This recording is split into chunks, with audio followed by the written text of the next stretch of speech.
정연은 오늘도 아침을 전쟁처럼 시작했다. 잠든 듯 보였던 두 살배기 아들이 갑자기 벌떡 일어나 울음을 터뜨리는 바람에 입에 물려있던 칫솔을 떨어뜨렸다. 아휴 또. 재빠르게 아이를 안아 토닥이며 전자레인지를 돌리고 물을 끓이고 휴지를 찾았다. 도윤은 그 시간 거실에서 셔츠 단추를 잠그고 있었다. 오늘 중요한 회의 있어서 일찍 나가야 돼. 알겠어. 당신 도시락은? 그건 됐고 어제 말한 거. 그거 진짜 할 거야? 정연은 그 말에 손을 멈췄다. 도우미 얘기? 나 혼자선 너무 힘들어. 아니, 뭐 그렇다면 오전에만 쓰자. 고마워. 말은 그렇게 했지만 정연의 표정엔 웃음이 없었다. 살림도 육아도 당연하게 떠넘겨지고 있는 현실에 이젠 체념조차 말라붙어 있었다. 며칠 뒤 초인종이 울렸다. 가사도우미입니다. 낯선 여자의 목소리였다. 정연이 문을 열자 앞에 선 여성은 차분하고 단정했다. 짧은 단발에 회색 블라우스, 정돈된 말투. 안녕하세요. 민서라고 해요. 아, 네.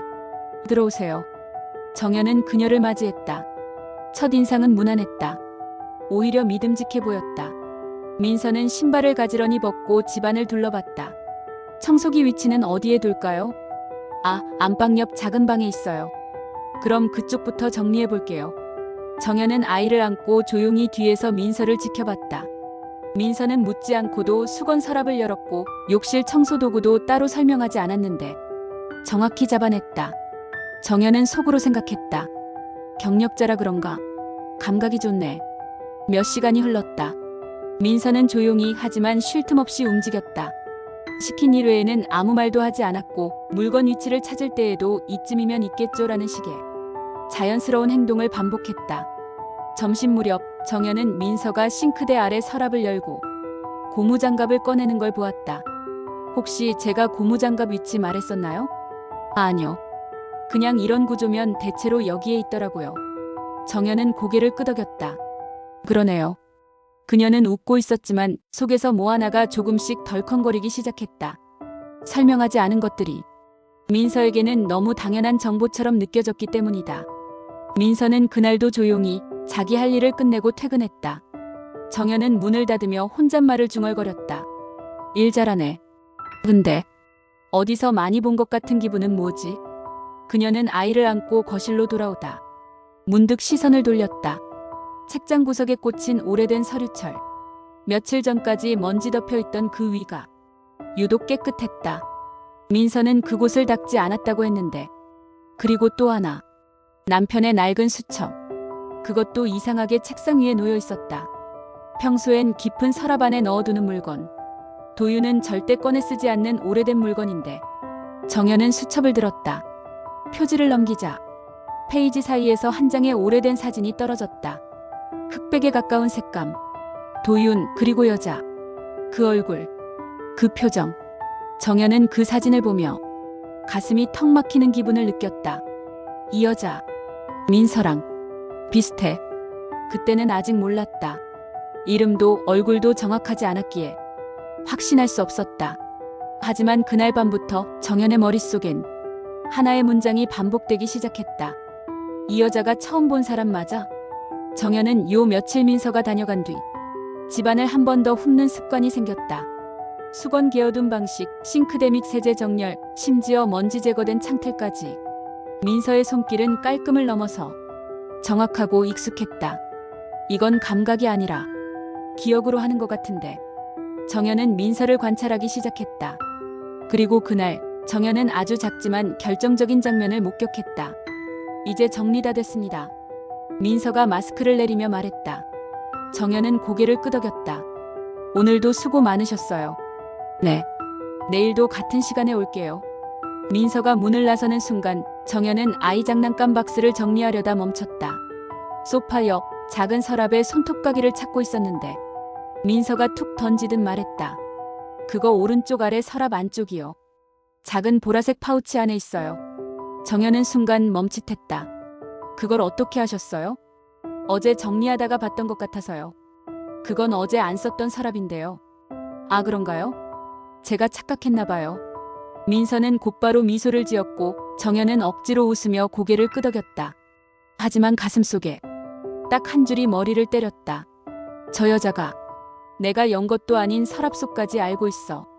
정연은 다음 날부터 민서 앞에서 작은 실험을 했다.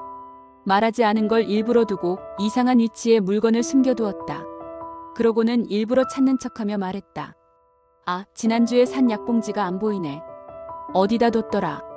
그때마다 민서는 침대 옆 서랍 맨 아래요. 책장 위에 파란 상자 안에요. 하는 식으로 놀랍도록 정확히 짚었다. 정연은 점점 숨이 막혔다. 등줄기를 타고 식은땀이 흘렀다. 이건 설명이 안 돼. 그날 저녁 도윤이 조금 일찍 들어왔다. 민서와 마주친 건 그 두 번째였다. 아, 안녕하세요. 네. 오늘도 고생 많으셨습니다.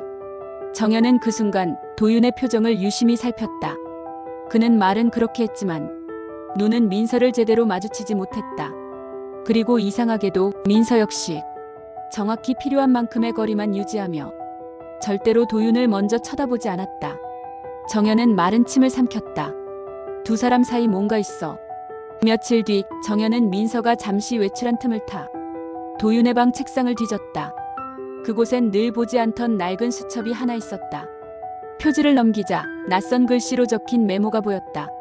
민서를 행복하게 해주고 싶다. 오늘 김치찌개도 너무 맛있었다. 민서는 요리도 잘한다. 정연은 그 글씨를 본 순간 심장이 내려앉았다. 며칠 전 저녁 도윤은 김치찌개를 먹으며 말했다. 된장 좀 넣었지? 이거 민서 스타일이네. 뭐? 아, 그게 옛날 회사 식당 아주머니가 민서 씨였거든. 식당 아주머니 이름까지 기억해? 그냥 맛이 비슷해서. 정연은 숟가락을 내려놨다. 그리고 천천히 물었다. 그럼 그 민서 씨는 몇 살쯤 됐는데? 몰라. 대충 30대 중반쯤? 우리 민서 씨도 비슷한 나이야. 우연이겠지. 이거 민서 스타일이네. 하며 무심코 던졌던 말. 그 민서가 이 민서일 가능성.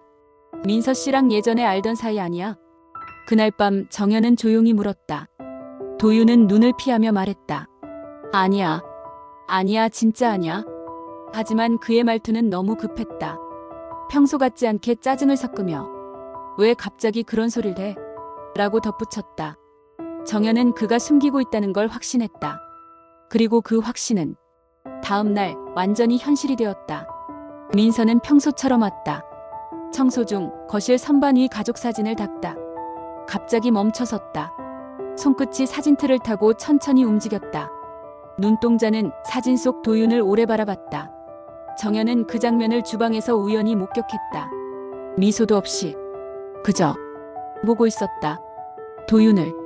그 눈빛은 낯선 이의 시선이 아니었다. 정연은 그날 밤 침대에 앉아 손으로 얼굴을 감쌌다. 불길한 상상이 점점 진실을 향해 다가오고 있었다. 그날 아침 정연은 일어나자마자 노트북을 켰다. 머릿속에 도는 이름 하나. 민서. 가사 도우미 사이트에 민서를 치고 지역명을 더했다. 하지만 나오는 건 뜬금없는 광고, 다른 사람들의 블로그 후기뿐. 그 어떤 정보도 민서라는 사람의 흔적은 없었다. 정식업체라면서 왜 프로필 하나 없는 거지? 정연은 업체에 전화를 걸어봤다. 지난주부터 오시는 민서 씨 경력이 꽤 되시죠? 네. 민서 씨요? 잠시만요. 아, 민지 씨 말씀하시는 건가요? 아니요, 민서 씨요. 단발머리에 조용하신 분. 죄송하지만 저희 쪽에 민서란 이름의 도우미는 없는데요. 그 순간 정연의 목덜미에 소름이 돋았다. 그럼 그분은 누구죠? 업체 직원은 당황하며 다시 확인해보겠다고 말했지만 정연은 전화를 끊고 말았다. 이건 단순한 착오가 아니었다. 이 집에 들어온 그 여자 민서는 업체에서 보낸 사람이 아니었다. 그날 정연은 거실 청소를 하던 민서를 조심스럽게 불렀다. 민서 씨, 저희 주소 어떻게 알고 오셨어요? 민서는 잠깐 멈칫했다가 곧바로 웃으며 대답했다. 업체에서 알려줬죠. 제가 어떻게 왔겠어요. 처음 왔는데. 그래요? 네. 전화로요. 오전 8시쯤이었어요. 정연은 말을 잇지 못했다. 그 업체는 민서라는 사람은 없다고 했기 때문이다. 며칠 뒤 정연은 일부러 아이 외출을 핑계로 민서가 청소하는 동안 집을 나갔다. 그리고 약 30분 뒤 조용히 현관 비밀번호를 누르고 들어갔다. 문이 열리자마자 집안은 적막했다. 그런데 안방 문이 반쯤 열려 있었고 민서의 발소리가 들렸다. 정연은 조용히 다가가 문틈 사이로 그녀를 지켜봤다. 민서는 도윤의 서재에 서랍을 열고 있었다. 그리고 그 안에서 오래된 스카프 하나를 꺼내 조심스레 폈다. 그건 정연이 한 번도 보지 못한 물건이었다. 본 적도 없고 정연의 것이 아닌 것도 확실했다. 민서는 그 스카프를 들고 코끝에 가져다 댄 뒤 아주 작게 무언가를 중얼거렸다. 이건 그대로네. 버리지 않았구나. 그때 정연의 손이 덜덜 떨렸다. 이건 그 여자의 물건이야. 이 집에 살았던 이전 여자. 그날 밤 정연은 도윤을 불러 세웠다. 민서 씨, 당신이 부른 거 맞지? 무슨 소리야? 당신 예전에 이 집에서 누구랑 살았던 적 있어? 도윤은 입을 꾹 다물었다. 정연은 밀어붙였다. 그 여자 민서 예전부터 당신 알던 사람이잖아. 모르는 사람이야, 정연아. 이상한 상상 좀 그만해. 그런데 왜 서재에서 너의 물건에 손대? 왜 우리 서랍 위치, 구조, 모든 걸 설명도 안 했는데 그렇게 잘 알아? 도윤은 말이 없었다. 정연은 그 침묵 속에서 모든 걸 직감했다. 그 다음 날 민서는 아무 일 없다는 듯 문을 열고 들어왔다. 안녕하세요. 오늘도 잘 부탁드립니다. 정연은 말없이 고개를 끄덕였다. 하지만 그 순간 민서가 현관 앞에 잠시 멈춰선 채 신발장을 쳐다보는 눈빛을 정연은 놓치지 않았다. 그녀는 마치 어떤 신발이 없어졌는지 어떤 위치가 바뀌었는지를 알고 있는 사람처럼 그 자리에 잠시 멈춰섰다. 그리고는 천천히 걸어 들어왔다. 아무 말도 없이, 아무 일도 없다는 듯이. 하지만 정연의 속에선 울렁거리는 무언가가 이제는 멈추지 않고 요동치기 시작했다. 그 여자의 집을 알고 있는 게 아니라 예전에 여기 살았던 거야. 민서는 오늘도 정확히 8시에 도착했다. 도어락을 누르는 손길도 문을 여는 동작도 익숙했다. 정연은 아예 거실 테이블에 앉은 채 그녀를 맞았다. 민서는 웃으며 말했다. 오늘은 공기가 선선하네요. 정연은 웃지 않았다. 그러게요. 이젠 민서의 모든 말 한마디, 행동 하나하나가 정연에겐 위장처럼 느껴졌다. 정연은 더는 버티지 못하고 과거 앨범을 뒤지기 시작했다. 결혼 전 도윤이 이사하면서 챙기지 않았던 상자들, 침대 밑, 옷장 위, 먼지에 쌓여있던 종이박스 하나를 아이 낮잠 시간에 몰래 꺼냈다. 이 안에 있을지도 몰라. 앨범을 하나씩 넘기다 정연은 멈췄다. 낡은 앨범 속 오래된 사진 한 장. 스티커 사진처럼 작게 인화된 그 사진 속 도윤이 있었다. 팔짱 낀 도윤 옆에 웃고 있는 여자. 짧은 단발머리. 창백하지만 고운 얼굴선. 그리고 익숙한 미소. 민서였다. 정연은 손으로 입을 틀어막았다. 그 사진의 배경. 자신이 지금 살고 있는 이 집의 거실. 가구는 바뀌었지만 벽에 걸린 시계의 위치, 창문 프레임, 바닥 색깔까지 변하지 않은 것들이 있었다. 이 여자 예전에 이 집에 살았던 거 맞아. 그리고 도윤이랑 같이였어. 그날 밤 정연은 도윤이 들어오자마자 그 사진을 그의 얼굴 앞에 던졌다. 이게 뭐야? 도윤은 그 순간 아무 말도 하지 못했다. 그저 얼어붙은 표정으로 사진을 내려다봤다. 이게 뭐냐고. 당신 이 여자 몰랐다며. 정연아, 말해. 지금 당장. 이 여자 민서. 당신이 나한테 소개한 그 도우미. 이 여자 도윤, 이 여자가 당신 전 부인이지? 도윤은 입을 열지 못했다. 그리고 아주 천천히 입을 열었다. 맞아. 정연의 얼굴에서 피가 빠져나갔다. 머리가 울리고 손이 떨렸다. 왜 나한테 숨겼어? 얘기할 수 없었어. 우연히 다시 만난 거였어. 민서가 나중에 도우미로 다시 나타났다고. 우연? 지금 이게 우연이라고. 그럼 첫날 왜 모르는 척했는데? 왜 그녀가 집 구조를 다 알고 있는데도 모른다고 했는데? 도윤은 숨을 몰아쉬었다. 그냥 지나간 일이니까. 괜히 당신이 상처받을까봐. 정연은 그 말에 웃었다. 헛웃음이었다. 상처? 지금 이게 상처 정도로 보여. 정연은 사진을 다시 내려다봤다. 그리고 천천히 말했다. 그 여자는 지금 이 집안에서 모든 걸 기억하고 움직이고 있어. 우리가 사는 이곳을 당신과 함께 살았던 기억으로 가득 채우고 있다고. 도윤은 대답하지 않았다. 다음 날 아침 민서는 평소처럼 들어왔다. 좋은 아침입니다. 정연은 조용히 민서를 바라봤다. 그리고 말했다. 그만 속이시죠. 이제 다 알았으니까. 민서의 걸음이 멈췄다. 도윤이랑 이 집에서 살던 시절. 사진 봤어요. 민서는 천천히 고개를 들었다. 그 눈엔 미소도 당황도 없었다. 그저 서늘한 침묵. 그리고 입을 열었다. 그 사진 아직도 남아있었군요. 그 말은 인정이었다. 정연은 다리에 힘이 풀릴 뻔했다. 왜 숨겼어요? 당신 정체 왜 모르는 척했어요? 민서는 조용히 웃었다. 내가 굳이 먼저 밝힐 이유가 있었을까요? 정연은 말이 막혔다. 민서는 이어 말했다. 당신 남편이 나를 지우고 살았다고 믿고 있었나요? 그 사람이 나를 어떻게 떠나보냈는지 당신도 곧 알게 될 거예요.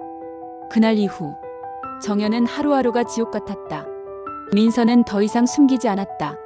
마치 선언이라도 하듯 도윤의 물건 하나하나에 의미를 담듯 손을 댔다. 거실 책장 위 오래된 머그컵. 정연이 한 번도 본 적 없는 그 컵을 민서는 조심스럽게 꺼내 닦았다. 이거 그때도 여기에 있었네요. 그 말에 정연은 숨이 멎을 뻔했다. 민서 씨, 그만두시는 게 좋겠어요. 정연은 조용히 말을 꺼냈다. 그녀의 목소리는 떨렸고 눈엔 분노와 공포가 뒤섞여 있었다. 하지만 민서는 전혀 놀라지 않았다. 오히려 웃었다. 그렇게 말씀하실 줄 알았어요. 그런데 괜찮으시겠어요? 아이 돌보는 것도 혼자 다 하셔야 될 텐데. 정연은 이를 악물었다. 우리 가족 문제에 끼지 마세요. 민서는 천천히 고개를 끄덕였다. 그리고 천천히 정연의 눈을 똑바로 쳐다보며 말했다. 가족이요. 그 단어 내가 한때 얼마나 갈망했던 줄 아세요? 정연은 가슴이 철렁 내려앉았다. 그 순간 민서의 눈빛이 처음 보는 낯선 여자의 것이 아니었다. 상처 입은 여자의 분노, 버림받은 여자의 한. 그게 또렷하게 담겨 있었다. 그날 저녁 정연은 도윤과 말도 섞기 싫었다. 그만둬야 해. 누가? 민서. 도움이 그만두라고 해. 도윤은 대답하지 않았다. 그저 조용히 맥주캔만 만지작거렸다. 정연은 소리쳤다. 말 좀 해. 왜 아무 말도 안 해? 지금 이 상황이 이상한 거 모르겠어. 당신 전 부인이 우리 집에 아이 보는 시간에 이 집 구조 다 꿰고 있으면서 돌아다닌다고. 도윤은 입을 열었다. 그 사람이 먼저 연락했어. 힘들다고 생활고가 있어서 힘들다고. 그래서 도우미 일하는 거 어떠냐고 내가 부탁했어. 청소 몇 번만 하면 돈 주겠다고. 내가 그 사람한테 너무 큰 짓을 했어. 정연은 숨이 멎었다. 뭐라고? 그땐 우리 부모님이 반대했어. 가난하다고 과거에 흠이 있다고. 그래서 결국 그 사람을 내가 내쳤어. 내가 어떻게 저 사람을 그만두게 해. 정연은 말없이 도윤을 바라봤다. 도윤은 고개를 푹 숙인 채 말했다. 위자료도 못 줬고 이 집도 그 사람 손으로 다 꾸민 거였는데 그냥 다 놔두고 떠났어. 그 말에 정연은 손을 덜덜 떨었다. 그럼 당신은 그 여자를 이 집에서 쫓아내고 날 데려와 산 거야? 미안해. 그땐 나도 어쩔 수 없었어. 그 말 한마디에 정연의 눈에서 눈물이 뚝 떨어졌다. 그 다음 날 민서는 평소처럼 문을 열고 들어왔다. 정연은 대놓고 말하지 않았다. 그녀는 조용히 청소기를 들고 익숙한 동선으로 움직였다. 그리고 거실 한가운데에서 멈춰섰다. 아직도요. 여기만 오면 발자국까지 기억나네요. 정연은 침을 꿀꺽 삼켰다. 민서는 웃으며 말했다. 아, 그때는 소파가 저쪽에 있었는데 바꿔놓으셨네요. 그녀는 천천히 소파를 바라보았다. 근데 이상하게 전 아직도 이 집이 내 집 같아요. 정연은 조용히 아이를 안고 일어섰다. 이 집 이제 제 거예요. 그 말에 민서는 미소를 지우지 않았다. 그리고 조용히 속삭였다. 그게 언제까지일지 두고 봐야죠. 정연은 민서를 마주보며 말했다. 오늘부로 그만 나오세요. 말끝이 분명했고 눈빛도 흔들리지 않았다. 하지만 민서는 태연하게 웃었다. 고객님, 갑작스러운 중단은 계약 위반이실 텐데요. 정연은 말이 막혔다. 계약? 네. 담당자분께서 정기 고용계약서에 서명하셨잖아요. 사주 고정 일정, 중간 해지는 손해배상 조건으로요. 그 순간 도윤이 뒤에서 얼굴을 감췄다. 정연이 돌아봤다. 무슨 말이야 당신? 계약이라니? 민서는 대답 대신 가방에서 한 장의 서류를 꺼내 테이블에 올려놨다. 정윤도라는 이름과 함께 선명히 찍힌 도장. 그리고 계약 해지 시 위약금 1,000만 원이라는 조항이 굵은 글씨로 박혀 있었다. 당신 이걸 도대체 왜? 정연은 믿기지 않는 얼굴로 도윤을 바라봤다. 도윤은 입술을 깨물었다. 그때 잠깐만 도와달라고. 딱 한 달만 그냥 살려달라고 하길래. 금액은 나도 처음 알았어. 미안해서. 당신은 지금 나랑 아이를 지켜야 할 사람이 아니라 그 여자 마음에 빚갚고 있었던 거야? 그게 아니라. 정연은 눈을 감았다. 목을 대가 저릿할 정도로 숨이 막혔다. 그 틈을 민서가 파고들었다. 걱정하지 마세요. 전 정식 계약하에 움직이는 사람이니까요. 정해진 시간에 정해진 일만 하고 돌아갑니다. 그리고 민서는 부엌으로 향했다. 익숙한 동선, 정연보다 먼저 알고 있는 손놀림. 싱크대 서랍 열고 칼 위치 확인하고 전기 포트를 먼저 켜는 민서. 그 모든 움직임이 정연의 숨통을 조여왔다. 그날 오후 정연은 아이를 안고 방에 틀어박혀 버렸다. 문틈 사이로 들려오는 조용한 발소리. 낯선 여자가 이 집을 자기 집처럼 걷고 있다. 도윤은 방 안으로 들어오지 않았다. 아니, 못 들어왔다. 정연은 아이를 토닥이며 속삭였다. 우리 태연이는 절대 그 여자 손에 안 맡겨. 며칠이 지났다. 민서는 어느새 이 집의 리듬에 완벽히 들어와 있었다. 청소를 하며 흥얼거리는 작은 콧노래. 오래된 TV 리모컨의 단축 버튼까지 기억해 누르는 손길. 정연은 매 순간 누군가가 자신의 자리를 서서히 뺏고 있다는 느낌에 몸이 뒤틀렸다. 그리고 결정적인 일이 터졌다. 그날 오후 정연이 마트에 다녀와 집에 들어오자 민서가 아이를 안고 거실에 앉아 있었다. 정연은 순간적으로 숨이 멎었다. 뭐 하는 거예요? 목소리가 떨렸다. 민서는 환하게 웃으며 말했다. 태연이가 울어서요. 엄마 찾는 것 같았는데 제가 달래니까 바로 그쳤어요. 정연은 아이를 낚아채듯 품에 안았다. 함부로 앉지 마세요. 그런 권한 없어요. 민서는 웃음을 거두지 않았다. 이상하네요. 이 아이 저 안에서 낯설어 하지도 않았는데요. 정연은 그 자리에 주저앉고 싶었다. 가슴속에 쌓이던 감정이 솟구쳤다. 분노, 공포, 모멸. 민서는 거실 테이블 위에 무언가를 꺼내 올려놨다. 오래된 열쇠 하나. 이거 혹시 여기에 아직도 있나 해서 찾았어요. 제 서랍 아래에 숨겨뒀던 건데. 정연은 말없이 그 열쇠를 내려다봤다. 눈물이 핑 돌았다. 그만해요. 당신 지금 뭐 하자는 거예요? 민서는 그제야 눈을 마주쳤다. 그리고 천천히 말했다. 나는요, 이 집을 떠날 이유가 없어요. 여기에 추억도 있고 잔인했던 이별도 있고. 그리고 그녀는 정연의 얼굴 가까이 다가와 속삭였다. 당신 남편의 죄책감이 있어요. 정연은 민서가 퇴근하자마자 아이를 재워놓고 거실 책장으로 달려갔다. 그녀가 오늘 찾았다는 서랍 아래 숨겨둔 열쇠. 정연은 오래된 서랍장을 열었다. 남편의 물건, 정리되지 않은 전표, 그리고 가장 밑바닥. 거기엔 얇은 봉투가 있었다. 정연은 손에 땀이 흘렀다. 봉투를 열자 거기엔 민서의 이름으로 된 혼인신고서 사본, 그리고 진술서 한 장이 들어있었다. 배우자 정윤도의 부모로부터 반복적인 모욕, 언어적 학대, 결국 이 집에서 쫓겨났음을 증명합니다. 민서의 친필로 적힌 문장. 흐트러지지 않은 단정하고 조용한 글씨체. 정연은 심장이 미친 듯이 뛰었다. 쫓겨났다고? 그녀는 떨리는 손으로 한 장 한 장 넘겼다. 정윤도에 붙인 2017년 5월 3일. 민서에게 너 같은 쓰레기가 우리 집에 들어온 게 수치라 발언. 정윤도에 묻힌 2017년 5월 7일. 민서의 전 연애 이력을 들추며 부끄러운 과거를 가진 여자는 아이 낳을 자격이 없다고 말함.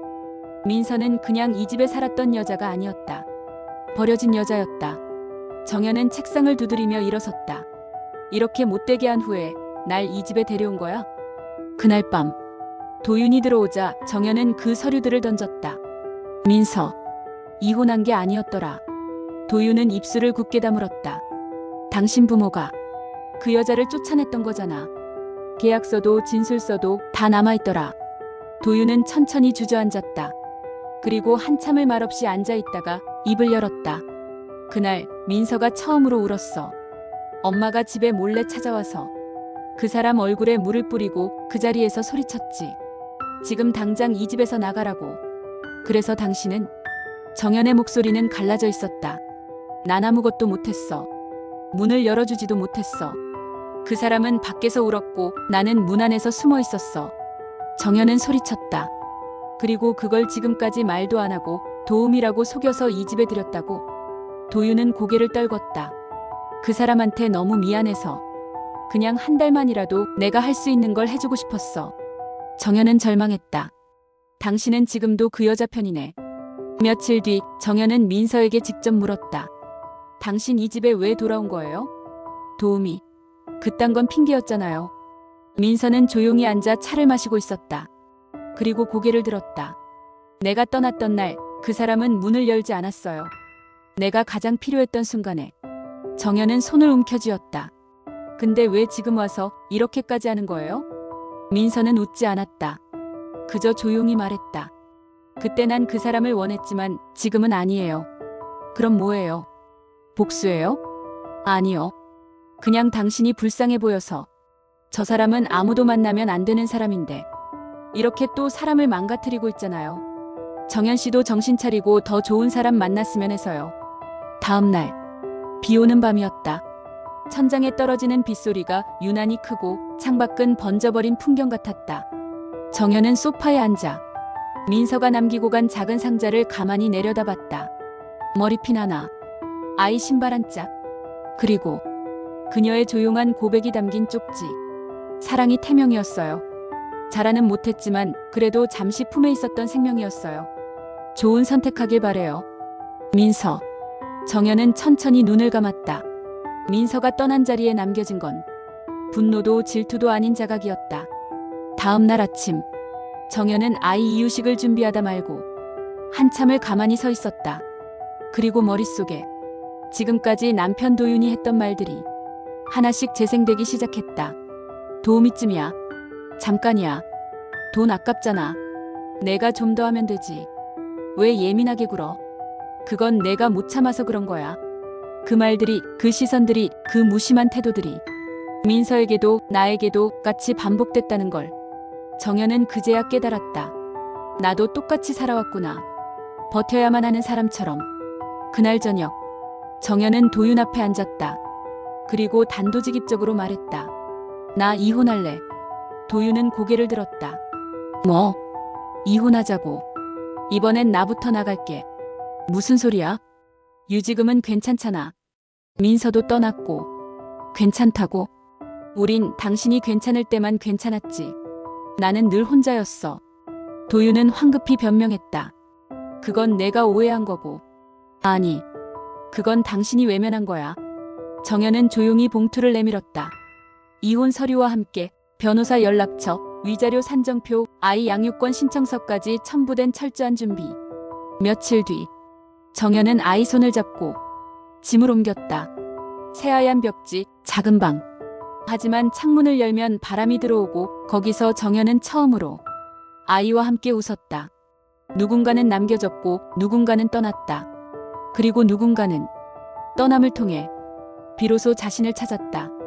사랑이 끝난 자리에 남은 건 상처가 아니라 깨달음이었다. 이혼은 끝이 아닙니다. 나로 살아가는 시작입니다. 구독과 좋아요는 이야기를 잊지 않게 해주는 가장 강력한 지지입니다. 감사합니다.